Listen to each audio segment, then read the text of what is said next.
Selamat sore jemaat terkasih dalam Tuhan Yesus Kristus. Pada kesempatan persekutuan Komisi Pendeta Ester pada sore hari ini, bersama-sama kita akan merenungkan satu tema, jangan meninggikan diri. Mari sebelum kita masuk dalam renungan firman Tuhan pada kesempatan sore hari ini, kita boleh merendahkan diri kita di hadapan Tuhan. Kita bersatu hati di dalam doa. Bapa di dalam kerajaan surga, segala puji hormat kami berikan kepadamu ya Tuhan. Kami bersyukur untuk segala hal yang Tuhan perlu izinkan terjadi di dalam hidup setiap kami. Pergumulan demi pergumulan yang kami hadapi sampai dengan hari ini. Pandemi COVID-19 yang juga belum selesai kami hadapi bersama-sama. Setiap orang mengalami pergumulan yang sama. Setiap kami diperhadapkan pada persoalan yang sama. Kami memohon kemurahan Tuhan bila Tuhan sendiri boleh tetap memberikan satu keteguhan hati, pengharapan hanya di dalam Engkau. Karena Engkau adalah Allah yang berkuasa di dalam hidup setiap kami. Pada kesempatan sore hari ini, ketika kami akan merenungkan satu bagian firman Tuhan, berikan kami hati yang taat dan mau melakukan firman Tuhan itu. Kami menyerahkan perenungan firman Tuhan pada kesempatan sore hari ini, mulai dari awal pertengahan sampai pada akhirnya ke dalam tangan-Mu. Di dalam nama Tuhan Yesus Kristus kami sudah berdoa. Amin. Bapak, Ibu, Saudara terkasih dalam Tuhan Yesus Kristus, bersama-sama kita akan merenungkan satu tema, jangan meninggikan diri. Pada kesempatan sore hari ini, teks firman Tuhan terambil dari Lukas 18 ayat 9 sampai dengan 14. Firman Tuhan berbunyi demikian. Dan kepada beberapa orang yang menganggap dirinya benar dan memandang rendah semua orang lain, Yesus mengatakan perumpamaan ini. Ada dua orang pergi ke bait Allah untuk berdoa. Yang seorang adalah Farisi dan yang lain pemungut cukai. Orang Farisi itu berdiri dan berdoa dalam hatinya begini. Ya Allah, aku mengucap syukur kepadamu karena aku tidak sama seperti orang lain. Bukan perampok, bukan lalim, bukan pezina, dan bukan juga seperti pemungut cukai ini. Aku berpuasa 2 kali seminggu, aku memberikan 1/10 dari segala penghasilanku. Tetapi pemungut cukai itu berdiri jauh-jauh, bahkan ia tidak berani menengadah ke langit. Melainkan ia memukul diri dan berkata, Ya Allah, kasihanilah aku orang berdosa ini. Aku berkata kepadamu, orang ini pulang ke rumahnya sebagai orang yang dibenarkan Allah, dan orang yang lain itu tidak. Sebab barang siapa meninggikan diri, ia akan direndahkan, dan barang siapa merendahkan diri, ia akan ditinggikan. Jemaat terkasih dalam Tuhan Yesus Kristus, di dalam dunia ini kita pasti akan menjumpai orang dengan berbagai macam karakter dan perilaku mereka.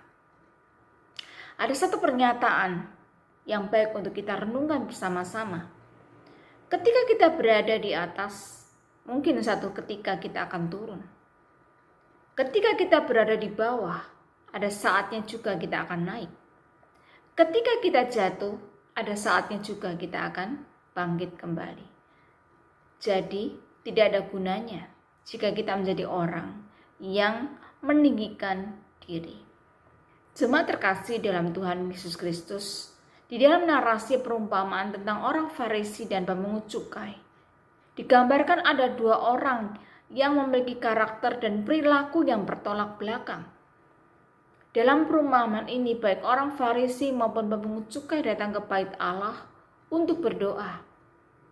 Orang Farisi ini berdoa dalam hatinya bahwa dia tidak sama dengan semua orang. Dia bukan perampok, dia juga bukan seorang pezina, dia bukan seorang yang lalim, bahkan dikatakan dia berpuasa 2 kali seminggu. Pokoknya dia tidak sama seperti orang lain. Bahkan dia tidak sama seperti pemungut cukai.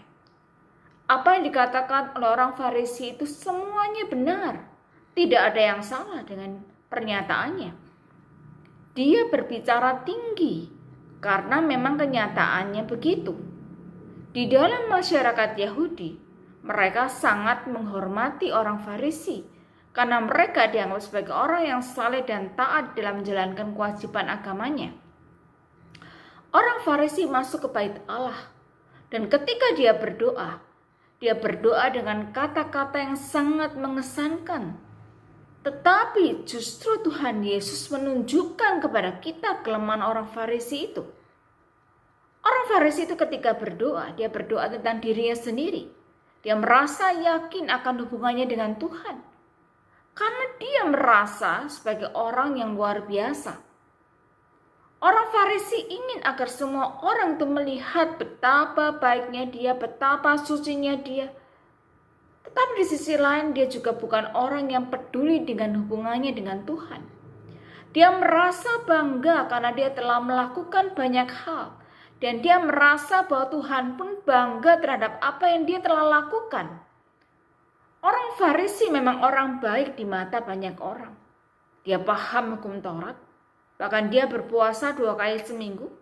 Dia juga rajin memberikan perpuluhan. Dia hafal banyak sekali aturan dan banyak hal penting. Ketika orang Farisi ini datang ke bait Allah dan berdoa, sesungguhnya dia tidak mencari Tuhan. Dia hanya mengunggulkan dirinya sendiri. Dia hanya meninggikan dirinya sendiri. Jemaat terkasih dalam Tuhan Yesus Kristus, sementara itu di sisi lain, pemungut cukai memandang dirinya rendah dan tidak layak. Dia berdiri jauh-jauh dan tidak berani menengadah ke langit. Bahkan dia memukul dirinya sendiri sambil berkata, "Ya Allah, kasihanilah aku orang berdosa ini." Pemungut cukai ini memang berbicara tentang kenyataan, tentang dirinya sendiri. Bahwa dia adalah orang berdosa. Pemungut cukai dianggap sebagai orang berdosa karena mereka dianggap sebagai antek-antek penjajah Romawi yang seringkali memeras uang rakyat. Pemungut cukai dikategorikan sebagai orang yang sangat berdosa dan mereka tidak layak untuk berada di bait Allah, untuk beribadah di bait Allah. Pemungut cukai bahkan juga bisa dikatakan tidak akan bisa melihat surga. Tetapi di dalam perumpamaan ini kita melihat bahwa orang ini benar-benar menyatakan dirinya sebagai orang berdosa dan dia ingin bertobat. Dia tidak membandingkan dirinya dengan orang lain karena dia memang merasa tidak lebih baik dari siapapun.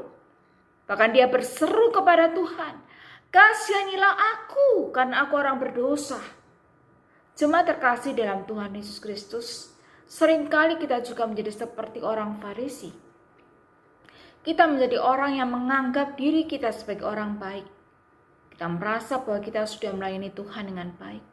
Kita merasa kita juga sudah memberikan persembahan bagi pekerjaan Tuhan.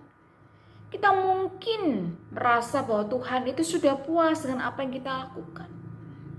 Kita juga mungkin merasa cukup dengan apa yang sudah kita lakukan.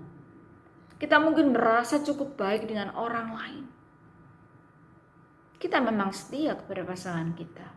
Kita memang tidak menipu. Kita memang bukan orang yang jahat. Tetapi apakah sesungguhnya ini cukup untuk kita disebut baik di hadapan Tuhan? Kalau kita membandingkan diri kita dengan standar hukum Tuhan, kalau kita membandingkan diri kita dengan Kristus, kalau kita membandingkan diri kita dengan orang-orang kudus yang ada di belahan dunia yang lain yang melayani Kristus di tengah penderitaan dan kemiskinan yang mereka alami, apakah kita sudah menjadi orang yang cukup baik? Ataukah kita masih jauh dari apa yang sudah mereka lakukan? Sesungguhnya banyak orang yang jauh lebih baik daripada kita. Orang-orang yang sungguh memberikan hidupnya bagi orang lain. Kita ambil contoh Mother Teresa. Seorang yang benar-benar memberikan hidupnya untuk menolong orang lain. Kita tidak akan pernah bisa menyodorkan perbuatan baik kita di hadapan Tuhan yang sempurna. Karena kita masih jauh dari sempurna. Pengkhotbah 7 ayat 20 berkata demikian. Sesungguhnya di bumi ini tidak ada orang yang saleh, yang berbuat baik dan tidak pernah berbuat dosa. Roma 3 ayat 10. Tidak ada seorang pun yang benar, seorang pun tidak. Jadi sesungguhnya tidak ada satupun di antara kita yang baik dan benar di hadapan Allah. Jika demikian, layakkah kita datang ke hadapan Allah? Bagaimana kita dibenarkan sebagai orang berdosa?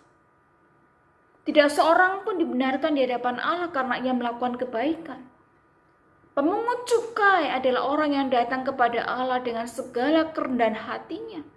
Karena dia sadar dia adalah orang berdosa. Pemungut cukai memandang kepada Allah dan dia hanya percaya kepada Allah. Pemungut cukai itu pulang sebagai orang yang dibenarkan di hadapan Allah. Mengapa demikian? Di dalam 2 Korintus 5:21 dikatakan bahwa dia yang tidak mengenal dosa telah dibuatnya menjadi dosa karena kita. Supaya di dalam dia kita dibenarkan oleh Allah. Hanya karena iman di dalam Kristus Yesus, maka kita manusia berdosa dibenarkan di hadapan Allah. Sekali lagi manusia berdosa dibenarkan karena kepercayaan kepada Kristus. Kita dibenarkan oleh kebenaran bahwa Kristus itu ada untuk kita. Filipi 3 ayat yang ke-9. Dan berada dalam dia bukan dengan kebenaranku sendiri karena mentaati hukum Taurat, melainkan karena kebenaran, karena kepercayaan kepada Kristus, yaitu kebenaran yang Allah anugerahkan berdasarkan kepercayaan. Di dalam Roma 3:27-28. Jika demikian, apakah dasarnya untuk bermegah? Tidak ada. Berdasarkan apa? Berdasarkan perbuatan? Tidak, melainkan berdasarkan iman. Karena kami yakin bahwa manusia dibenarkan karena iman, bukan karena ia melakukan hukum Taurat. Jemaat terkasih dalam Tuhan Yesus Kristus, tidak ada satupun manusia yang benar di hadapan Allah, siapapun dia, apapun posisinya, dan berapapun tinggi jabatannya. Di hadapan Allah semua orang itu sama. Kita semua adalah manusia berdosa, butuh pengampunan, butuh pertobatan. Jadi jangan pernah meninggikan diri kita di hadapan Allah maupun manusia. Tuhan Yesus sendiri pernah berkata di dalam Lukas 14 ayat yang ke-11 demikian. Sebab barang siapa meninggikan diri, ia akan direndahkan. Dan barang siapa merendahkan diri, ia akan ditinggikan. Biarlah firman Tuhan hari ini memberkati setiap kita. Amin.